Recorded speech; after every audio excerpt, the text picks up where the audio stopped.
Seminggu libur untuk merayakan Idul Fitri 2024. Pada Selasa 16 April, prajurit Kodam 9 Udayana kembali bertugas.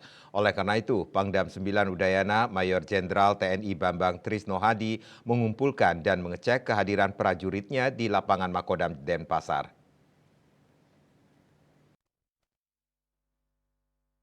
Dalam kesempatan tersebut, Pangdam Bambang menyampaikan hal terpenting dalam memaknai perayaan Idul Fitri adalah bagaimana menggali dan memahami hikmah yang terkandung di dalamnya.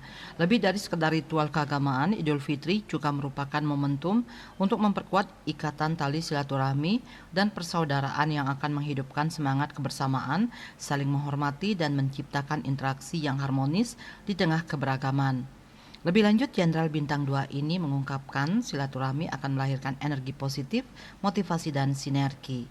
Sekecil apapun perbuatan dosa yang pernah dilakukan, jika saling memaafkan secara tidak langsung, hal tersebut akan membersihkan diri dan hati untuk menjadi manusia yang lebih beriman dan bertakwa.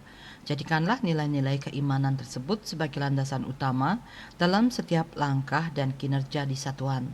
Mantan Kasdam 12 Cendrawasih itu menambahkan, setelah melaksanakan dinas cuti ini diharapkan akan lebih fresh dan lebih siap melaksanakan tugas. Kertanegara Bali Pos melaporkan.